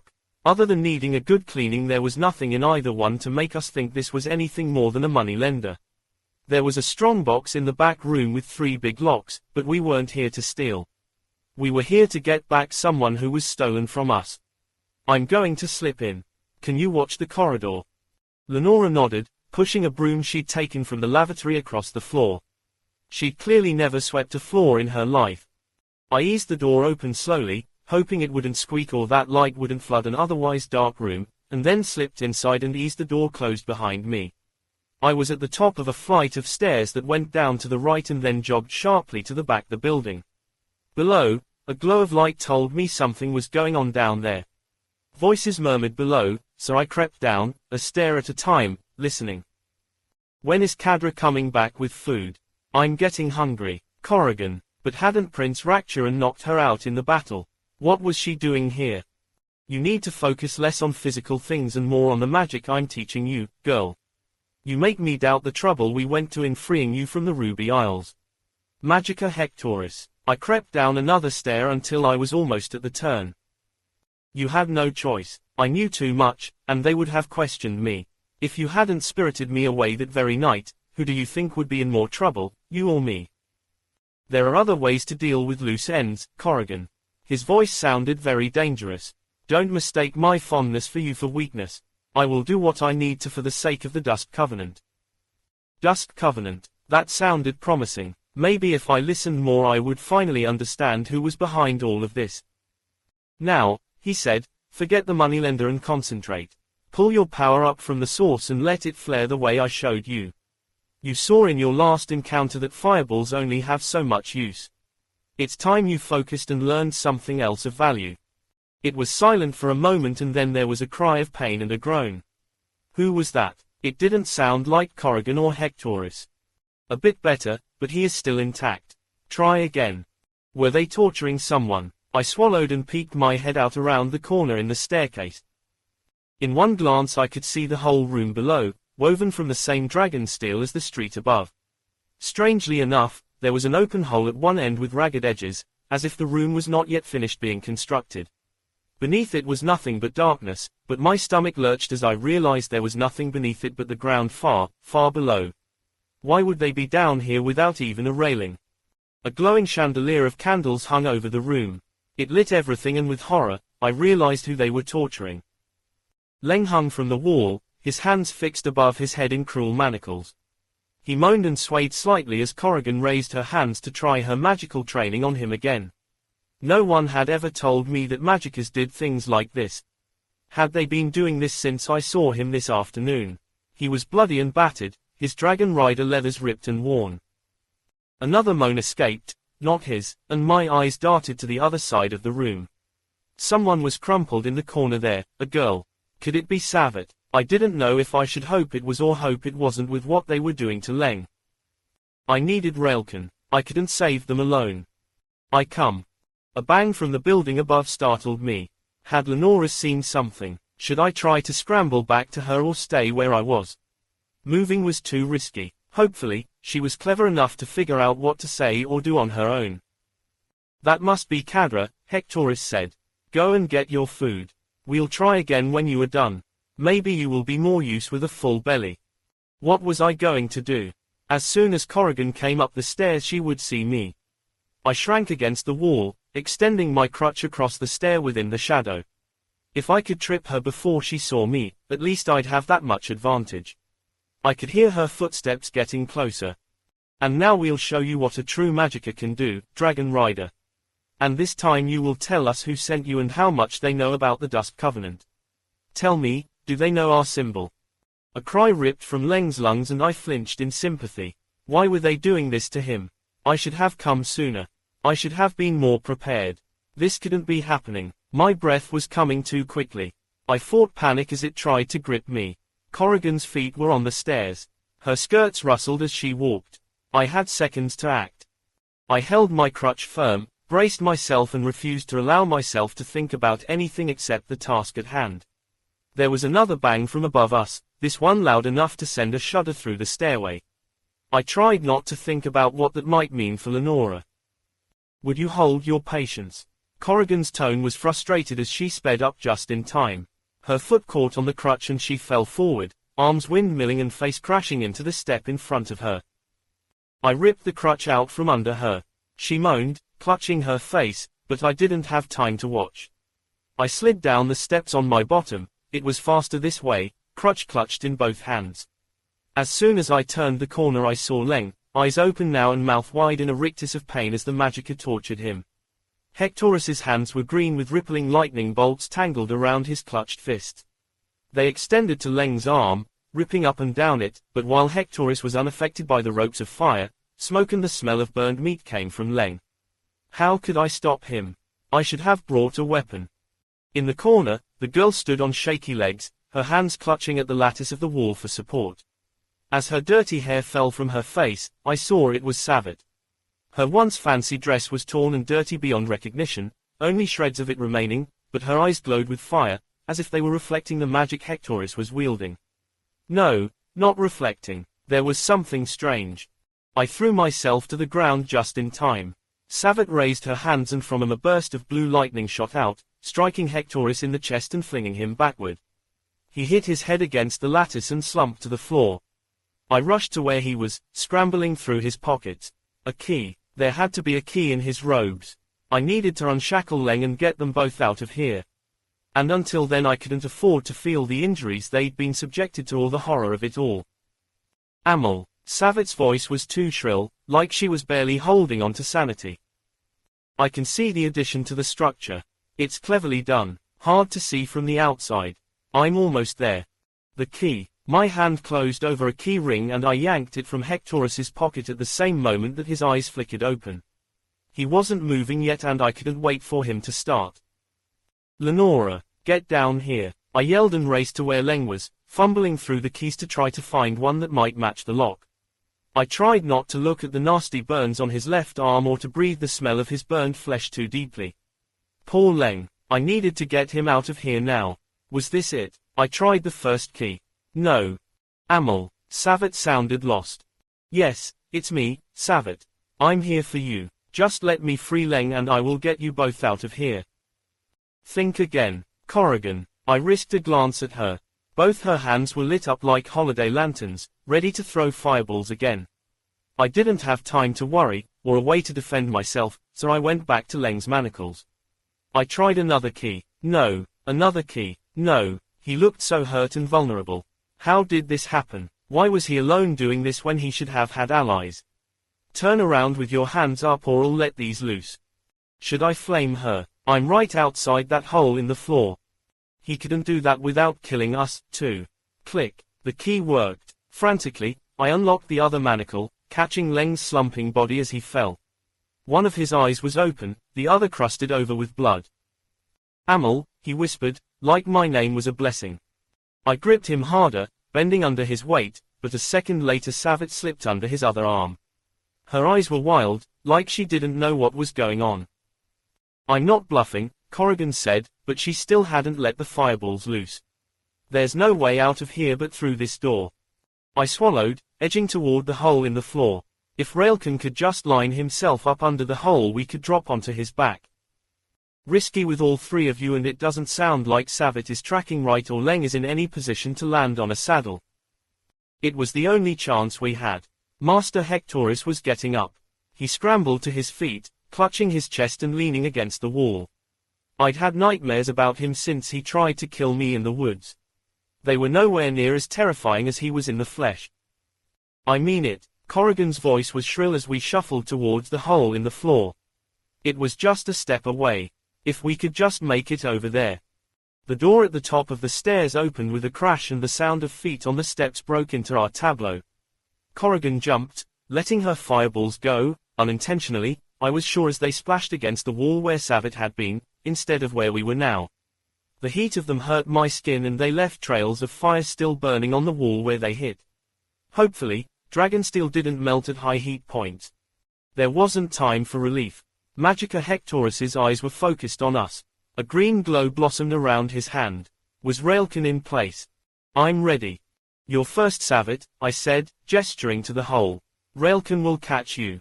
A flicker of fear passed over her eyes, but whatever they'd done to her here must be worse than what she feared from the fall. Her expression hardened and without hesitation, she leapt through the gash in the floor. Caught her. She's badly hurt. She hadn't looked hurt. In her mind. No time to dwell on that. Green lightning flared from Magica Hectorus's hand, hitting Leng on his injured arm. He screamed. Above us on the stairs, Corrigan screamed, too. I glanced up to see someone hit her on the head. She slumped forward. My gaze met Leng's for a moment and I mouthed, Raolcan, as I pushed him out of the flames and into the hole. Oh, sweet stars and clouds. Raolcan, please catch him. I felt like my own heart had been flung out into the night with nothing to save it but faith in Raolcan. Hectorus turned on me, his emerald lightnings racing from his hands. No time to guess or fear.